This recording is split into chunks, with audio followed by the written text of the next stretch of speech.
मुबल्लिग hub सुन्नतेरो खूब चर्चा करब सुन्नतेरो दया करो हे शाहे मदीना। अल्हम्दुलिल्लाहि रब्बिल आलमीन अस्सलातु वस्सलामु अला सय्यिदिल अंबिया'i वल मुरसलीन अम्मा बअद फअऊज़ु बिल्लाहि मिनश शैतानिर रजीम बिस्मिल्लाहिर रहमानिर रहीम।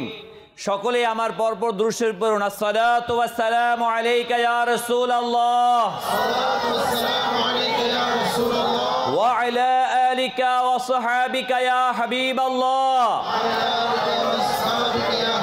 الصلاة والسلام عليك يا نبي الله الصلاة والسلام عليك يا نبي الله وعلى آلك وصحابك يا نور الله وعلى آلك وصحابك يا نور الله।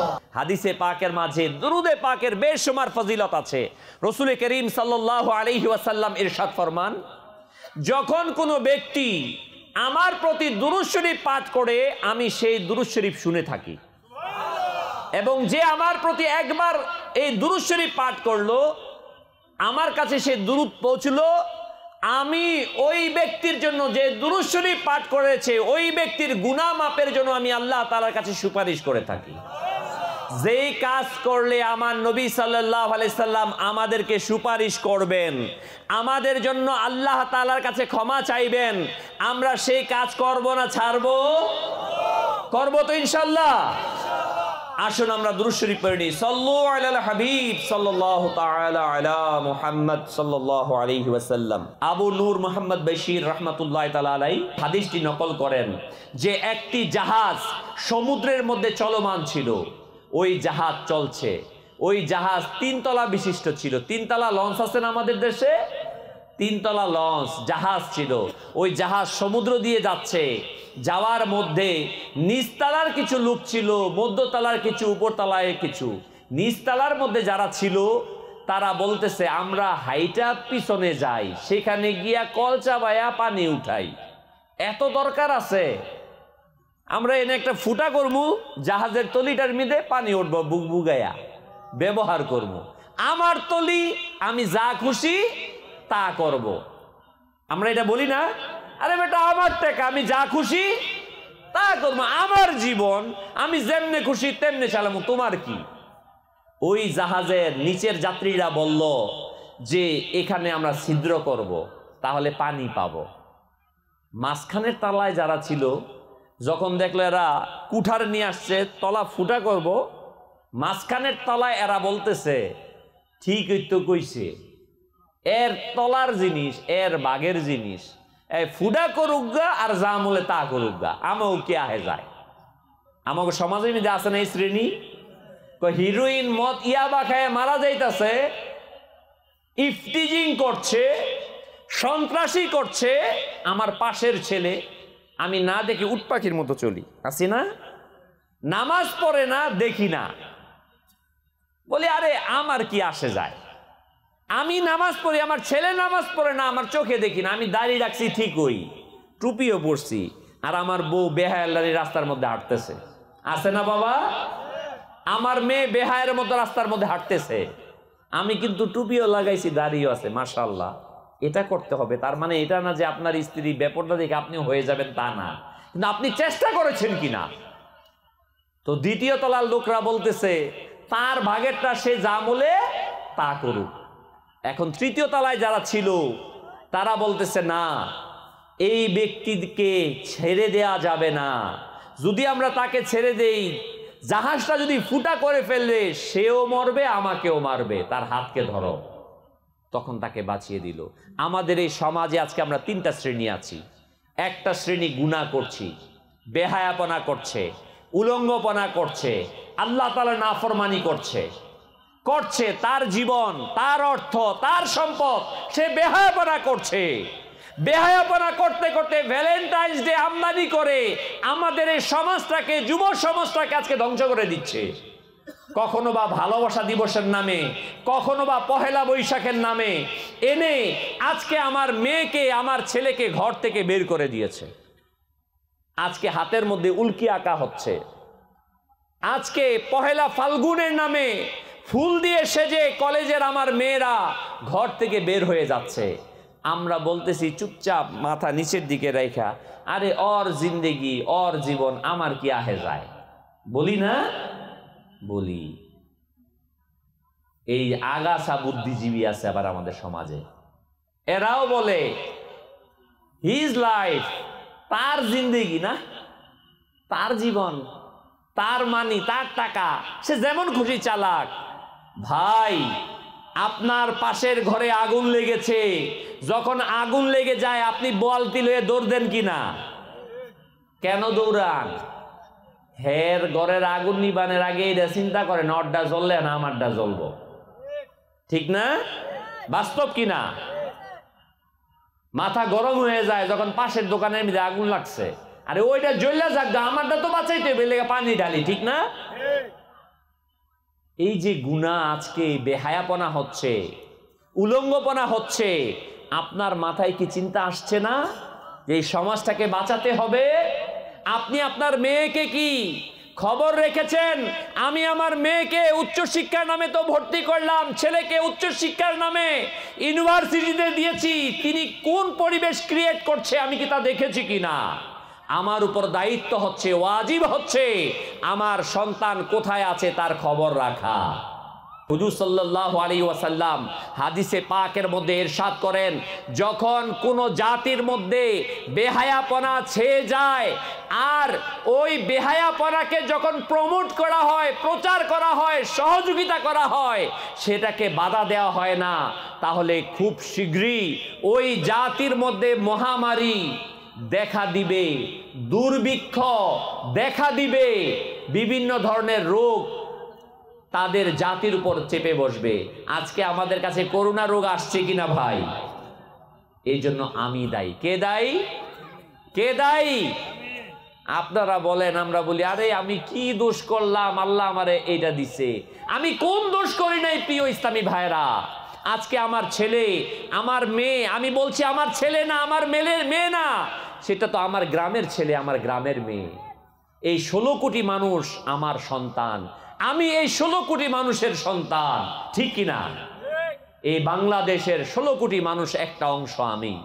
বিদায় আমাকে চিন্তা করতে হবে, এই জাতিকে বাঁচাতে হবে।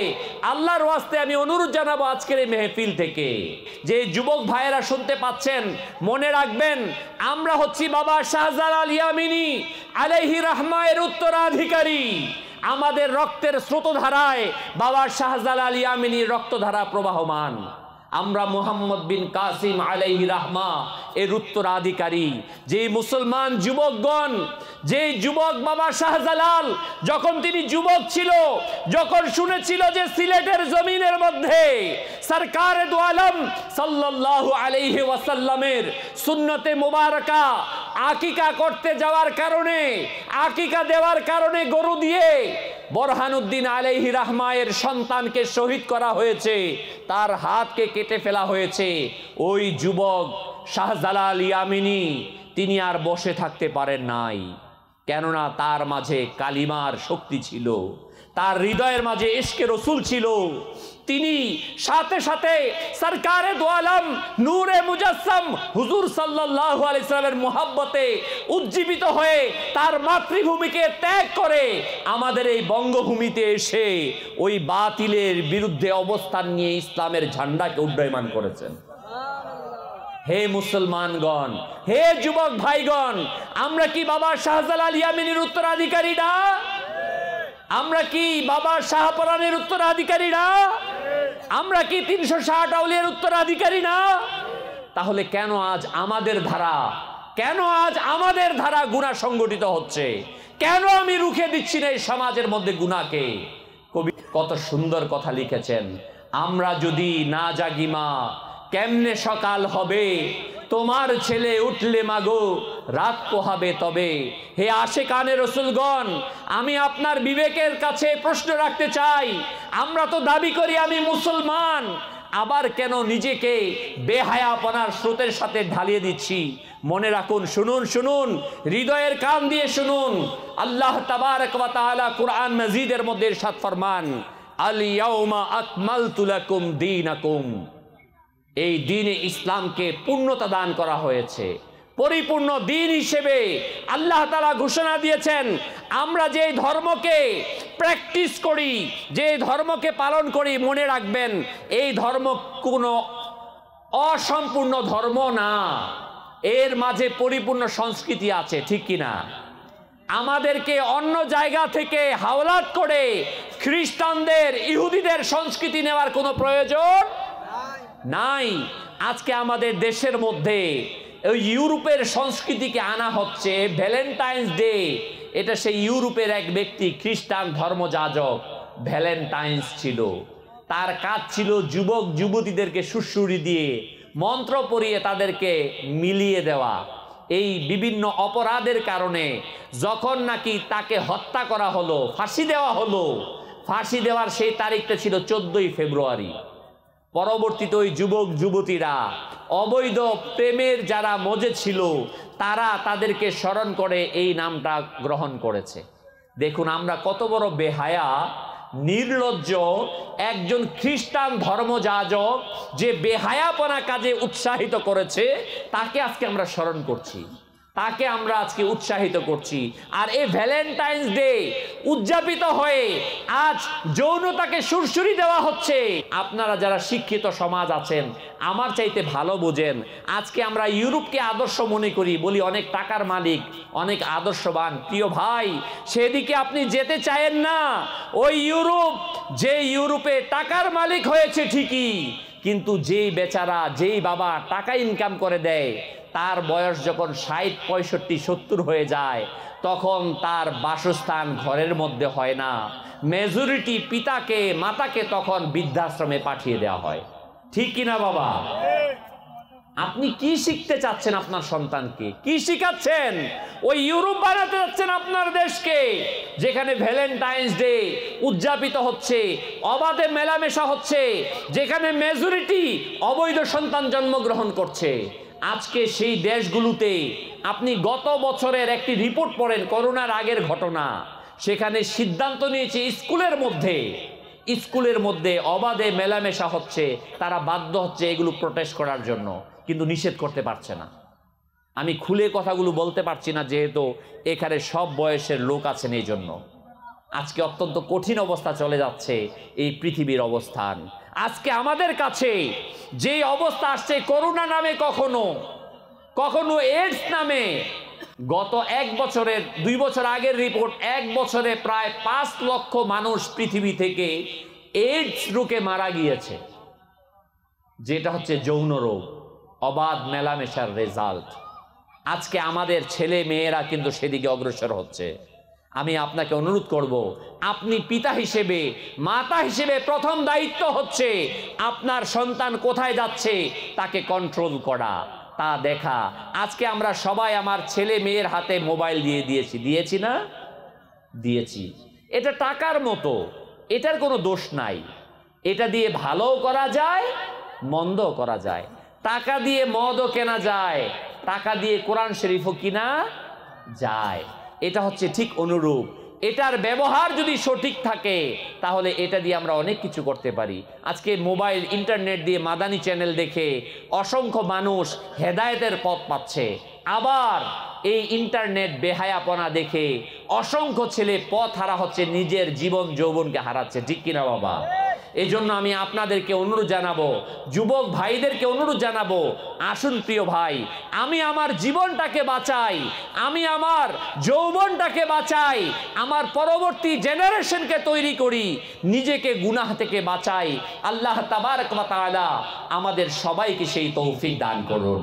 প্রিয় প্রিয় ইসলামী ভাইরা, সুবহানাল্লাহ, রাসূল করিম রউফুর রহিম সাল্লাল্লাহু আলাইহি সাল্লাতু ওয়াস সালাম ইরশাদ ফরমান, আমাদের প্রত্যেকের উপর অত্যাবশ্যক হচ্ছে আমরা যেন ইলমে দ্বীনকে অর্জন করি, জ্ঞানকে শিখি।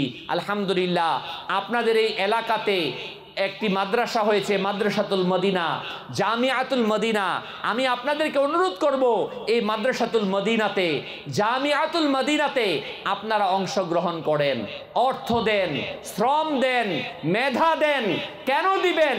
সুবহানাল্লাহ, কিতাবের মধ্যে এসেছে যদি কোনো ব্যক্তি, মানুষ যখন মারা যায়, মারা যাওয়ার পর হাদিসে কারিমা এসেছে, সরকারে দো আলম সাল্লাল্লাহু আলাইহি ওয়াসাল্লাম ইরশাদ ফরমান, মানুষ যখন মারা যায় তার সকল নেকির দরজা বন্ধ হয়ে যায়, তিনটা দরজা খোলা থাকে। কয়টা?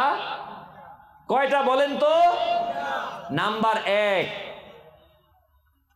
সাদকায়ে জারিয়া, মসজিদ মাদ্রাসা নির্মাণ করা, নলকূপ খনন করা, কল বানানো, কল বসায় দেওয়া, রাস্তা নির্মাণ করা, সাদকায়ে জারিয়া। 2 নাম্বার নেক সন্তান। 3 নাম্বার ওই এলেম যা আপনি শিখিয়ে গিয়েছেন। আপনি যখন পৃথিবী থেকে চলে যাবেন সব নেকের দরজা বন্ধ, কিন্তু 3টা দরজা খোলা আছে যদি কইরা যান। 1 নাম্বার সাদকায়ে জারিয়া। উমদাবাদ বাসীগণ, কুমিল্লার হুমনাবাসীগণ, আপনাদের জন্য সুযোগ, দিল থেকে, কথার জন্য না, দিল থেকে মোহাব্বত করে আপনি এই মাদ্রাসার সাথে মোহাব্বত রাখেন, সদকায়ে জারিয়ার কাজ করেন। আলহামদুলিল্লাহ, এই মাদ্রাসা থেকে আলিম তৈরি হবে, হাফেজ তৈরি হবে, তারা সারা দেশের মধ্যে যাবে, মাদানী চ্যানেলের মধ্যে বয়ান করবে, হয়তোবা অসংখ্য মানুষ হেদায়েত প্রাপ্ত হবে। আপনি যদি আজকে আপনার অর্থ দিয়ে, শ্রম দিয়ে, মেধা দিয়ে এই মাদ্রাসার সাথে সম্পর্ক রাখেন, এই মাদ্রাসাকে তৈরি করেন, আপনি পৃথিবী থেকে চলে যাবেন, কিন্তু আপনার নামায় আমলের মধ্যে, অ্যাকাউন্টের মধ্যে নেকি যেতে থাকবে। 2 নাম্বার নেক সন্তান।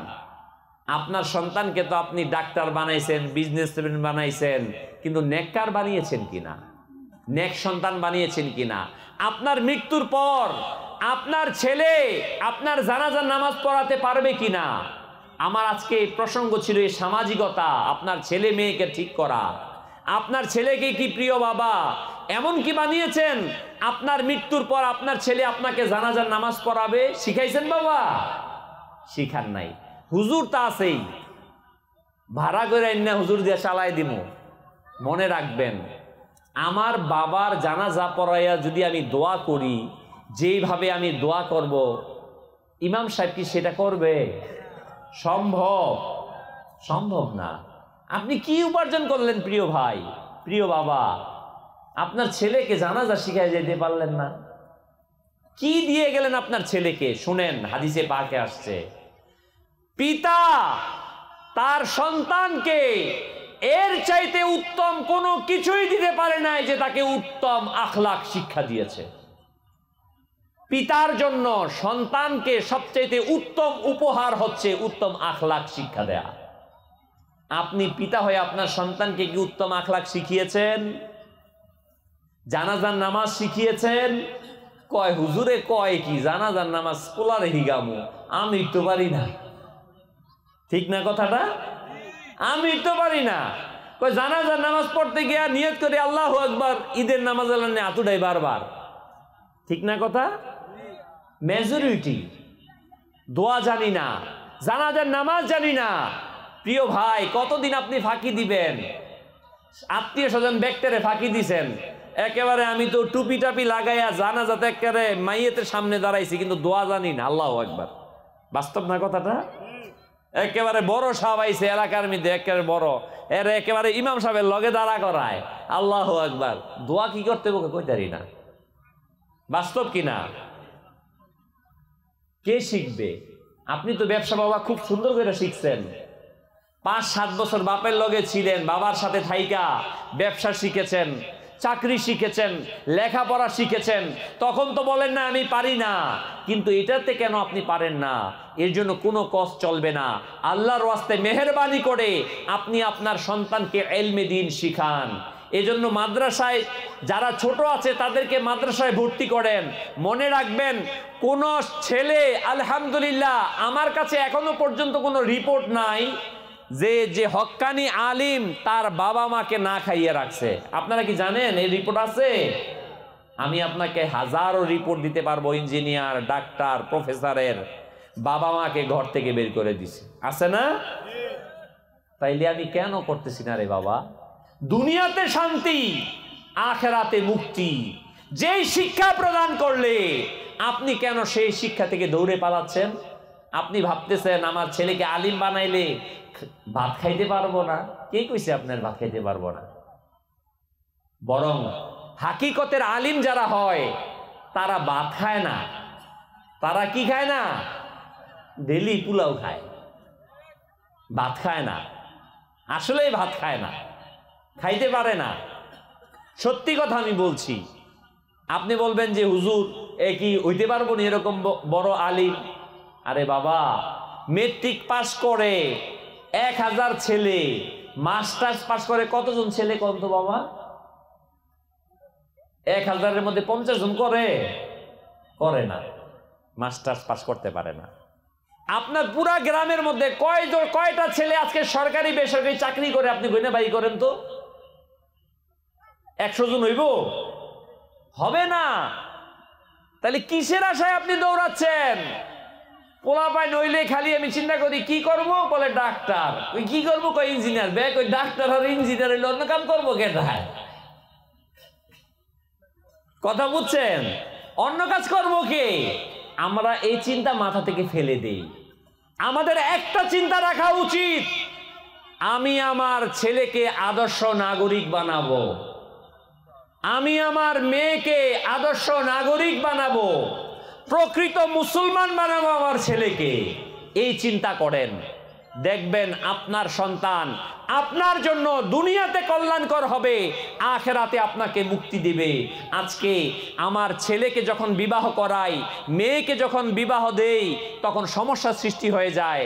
একটি ঘটনার মধ্যে এসেছে প্রিয় ভাই, এই প্রসঙ্গে যেহেতু আমি কথা বলছি, যে এক লোক বাবা মাকে আজকে কি করছে, আমরা কি করছি বাবা মার সাথে, এবং এটা আমার সন্তান দেখছে, এই সন্তান আবার আমার সাথে অ্যাপ্লাই করবে। সেটা কি?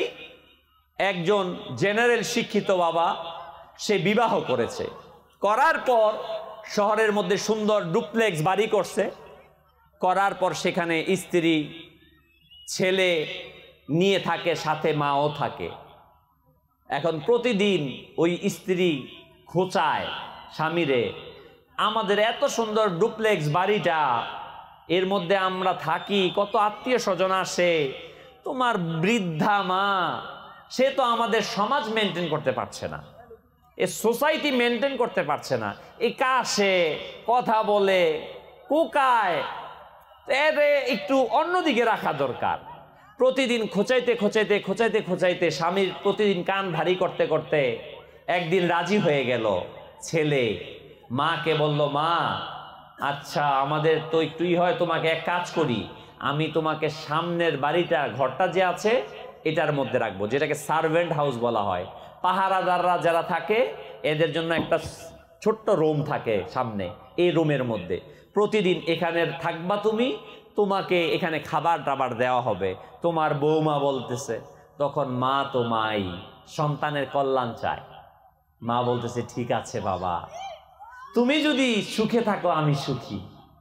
তুমি যখন ছোট্ট ছিলে, যখন তুমি প্রস্রাব করে দিতে শীতের মধ্যে, কাঁথা শেষ হয়ে যেত আর কাঁথা নেই, তখন আমি তোমাকে বুকে উঠিয়ে নিয়ে আমি ভিজা কাঁথার মধ্যে শুয়ে থাকতাম, তুমি যাতে না কাঁদো এই চেষ্টা করেছি।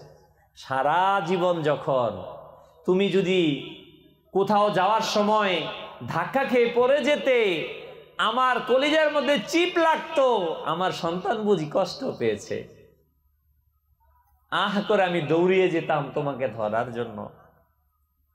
যখন তুমি লেখাপড়া করেছো, স্কুল থেকে আসতে দীর্ঘ সময়ের পর আমি খাবার না খেয়ে বসে থাকতাম, আমার সন্তান আসবে, মুখ শুকিয়ে গেছে, তাকে না খাইয়ে আমি খাওয়াবো না, তুমি সুখে থাকো এটাই আমি চাই বাবা। প্রিয় ইসলামী ভাইরা, তখন মা বলল, ঠিক আছে বাবা, তুমি যদি আমাকে ওই ছোট্ট রুমের মধ্যে দিয়ে তুমি সুখী থাকো আমি এতে রাজি, আমাকে নিয়ে দিয়ে আসো। তখন ওই ছেলেটা মাকে জামা কাপড় নিয়ে ওই ছোট্ট রুমের মধ্যে দিয়ে আসলো। প্রতিদিন তার বউ, ছেলের বউ তাকে খাবার দিয়ে নিয়ে আসে ছোট্ট ঘরের মধ্যে, আসে যায় আসে যায়। তাদের যে ছোট্ট একটা ছেলে হয়েছে তাকে স্কুলে ভর্তি করেছে, আর্ট শিখেছে, আর্ট করে বিভিন্ন কিছু। একদিন ওই ছেলের বউ যখন শাশুড়িকে খাবার দিতে গেছে, এদিকে ছেলে বসে বসে কাগজের মধ্যে কলম দিয়ে আর্ট করতেছে। সেখানে আর্ট করেছে একটা ছোট্ট ঘর, একটা বড় ঘর, একটা প্লেট, একটা বৃদ্ধ লোক, পুরো একটা আর্ট করেছে, আর্ট করে রেখে দিয়েছে। দেওয়ার পর যখন মা তার শাশুড়িকে খাবার দিয়ে এসেছে, এসে দেখে তার ছোট্ট ছেলেটা খাতার মধ্যে কত সুন্দর একটা আর্ট করেছে। তখন ওই ছেলেটাকে জিজ্ঞাসা, বাবা তুমি এটা কি আর্ট করেছো? অনেক সুন্দর হয়েছে, কি আর্ট করেছো? তখন ওই ছোট্ট ছেলেটি বলতেছে, মা আমি এটা আর্ট করেছি যে আমি যখন বড় হব, বড় হয়ে আমি বিবাহ করব, একটি সুন্দর বাড়ি বানাবো, বড় একটি বাড়ি বানাবো, ছোট একটি ঘর বানাবো, তুমি যখন বুড়া হবে আমি তোমাকে সেখানে রেখে আসব।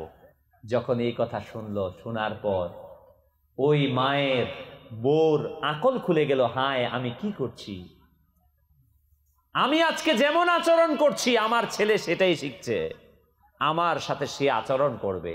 গ্রামের একটা ভাষা আছে না, আগের জোয়াল যেমনে যায় পাশের জোয়াল তেমনি যায়। আজকে আপনি আপনার মায়ের সাথে আচরণ করবেন, ভাববেন আরে আমি আমার ছেলেরে খুব ভালো শিখাইতেছি, মোহাব্বত করি, আমার সাথে আমার ছেলে এমন করবে না। আপনিও যখন ছোট ছিলেন আপনার মা বাবা এর চাইতে বেশি আপনাকে মোহাব্বত করেছে। আজ আপনি ভুলে গিয়েছেন। আপনি আপনার সন্তানকে শিখাচ্ছেন আপনার মায়ের সাথে চোখ রাঙিয়ে কথা বলে, যে আমি যখন বুড়া হব আমার সাথে এমন চোখ রাঙিয়ে কথা বলবা। এটাই আপনি শিখাচ্ছেন। হ্যাঁ, এটাই শিক্ষা প্রদান করছেন আপনার মেয়েকে, আপনার ছেলেকে। আমি যখন বৃদ্ধ হব আমার সাথে ধমক দিয়ে তুমি কথা বলবে, এই প্রশিক্ষণ দিচ্ছেন আপনার ছেলেকে, মেয়েকে। অপেক্ষা করেন, বেশি দূরে না। সাবধান, সাধু সাবধান, সাবধান হয়ে যান। যদি আপনি কল্যাণ চান আপনার মায়ের সাথে উত্তম আচরণ করেন। আপনি যদি কল্যাণ চান আপনার বাবার সাথে উত্তম আচরণ করেন। আপনি যদি আপনার জীবনের উজ্জ্বল ভবিষ্যৎ চান, ব্রাইট ফিউচার ব্রাইট করতে চান, উজ্জ্বল ভবিষ্যৎ চান, আপনার সন্তানকে সুশিক্ষায় শিক্ষিত করেন বাবা, এর কোনো বিকল্প নাই। আমরা ছোট সময় সেই গল্প শুনেছিলাম বাইজিদ বুস্তামি। আপনাদের মনে আছে বাইজিদ বুস্তামির ঘটনা? গল্প শুনেছিলাম। মা পানি চেয়েছিল, তখন বাইজিদ বুস্তামি আলাইহির রাহমা এসেছিলেন, ছোট্ট ছেলে, এসে দেখলো মা ঘুমিয়ে গেছে। তখন সে দাঁড়িয়ে আছে দীর্ঘক্ষণ। ঝুমানিতে যখন নাকি পানি গড়িয়ে পড়লো, তো সেখান থেকে এত প্রচন্ড শীত ছিল যে সেখানে বরফ হয়ে গেল। যখন মা ঘুম থেকে জাগ্রত হলো, তো তার হাতকে যখন বরফ থেকে ছুটালেন তো চামড়া বের হয়ে গেল, চামড়া ছুটে আসলে রক্ত বের হয়ে গেল। মা যখন দেখলো বাইজিদ বুস্তামি আলাইহির রাহমা সারা রাত দাঁড়িয়ে ছিল এবং তার হাত থেকে রক্ত বের হচ্ছে, আল্লাহ তাআলার কাছে হাত উঠিয়ে দিলেন, হে আল্লাহ, আমি আমার সন্তান বাইজিদের প্রতি রাজি, তুমিও রাজি হয়ে যাও। আমরা গল্প পড়েছি না, বাংলা গল্প পড়েছি। এই গল্প যদি পড়ায় তো মা বাবার আনুগত্য হবে না অবাধ্য হবে? আজকে আমাদের শিক্ষা ব্যবস্থার মধ্যে চেঞ্জিং চলে আসছে। এই জন্য আজকে আমাদের সন্তানকে আমরা শিখাতে পারছি না। আমি আপনাদেরকে অনুরোধ জানাবো, আপনার সন্তানকে কি শিখাচ্ছেন আগে নিজে বুঝার চেষ্টা করেন, তারপর শিক্ষা প্রদান করেন, যাতে করে আপনার সন্তান মিথ্যা না শিখে। আজ দাওয়াতে ইসলামী আলহামদুলিল্লাহ রাব্বিল আলামিন আজ আমাদের এই যুব সমাজকে সন্ত্রাস মুক্ত করার জন্য, মাদক মুক্ত করার জন্য, পিতামাতার বাধ্য করার জন্য, একজন সুনাগরিক হিসেবে তৈরি করার জন্য আজ দাওয়াতে ইসলামী মাদ্রাসা তৈরি করছে, জামিয়া তৈরি করছে, ইংলিশ মিডিয়াম ইসলামিক স্কুল তৈরি করছে। আমি আপনাকে অনুরোধ জানাবো, আপনিও দাওয়াত ইসলামের সঙ্গ দিন, দাওয়াত ইসলামের সাথে থাকুন। আলহামদুলিল্লাহ, দাওয়াত ইসলামী চাচ্ছে আমাদের এই সুন্দর একটি সোনার বাংলাদেশ, যে দেশের মধ্যে দুর্নীতি থাকবে না। আজকে আমাদের সমাজের মধ্যে বড় বড় ডিগ্রিধারীরা আছে প্রিয় ভাই, বড় বড় উচ্চ পদস্থ স্থানে গিয়েছে, তাদের একটা বালিশ 6 তলার মধ্যে উঠাইতে 22 লাখ টাকা লাগে। লাগে না? লাগে না বাবা? একটা আম গাছ লাগাইছে, একটা পর্দার দাম দেখলাম এর আগে প্রায় 2.5 লাখ টাকা। কত টাকা? 2.5 লাখ টাকা একটা পর্দার দাম সরকারি পাস করছে। এরা কি মূর্খ? সর্বোচ্চ শিক্ষিত, সুশিক্ষিত না, তারা কুশিক্ষিত। আমাদেরকে, আমাদের সন্তানদেরকে সুশিক্ষায় শিক্ষিত করতে হবে। কিন্তু যারা অন্য কোনো চায়ের দোকানের মধ্যে বৃদ্ধ বাবারা তো বয়ে বয়ে চা খায় আর সিনেমার গল্প করে, এটা প্রতিটা এলাকার দৃশ্য, ঠিক না? এলাকার যত কাহিনী আছে বিবিসির খবর চায়ের দোকানের মধ্যে পাইবেন। ওই জায়গার মধ্যে আমি বলবো, যারা দোকানদার আছেন আপনাদের অনুরোধ জানাবো, আপনাদের দোকানগুলোর মধ্যে মাদানী চ্যানেল কন্টিনিউ চালান, দেখবেন আপনার দোকানের মধ্যে রহমত আসবে ইনশাআল্লাহ তাআলা। আল্লাহ তাআলা আমাদেরকে তৌফিক দান করুন। সাল্লু আলাল হাবিব সাল্লাল্লাহু তাআলা আলা মুহাম্মদ সাল্লাল্লাহু আলাইহি ওয়াসাল্লাম। মুবাল্লিগ হব সুন্নতের, খুব চর্চা করব সুন্নতের। দয়া করো হে শাহে মদিনা।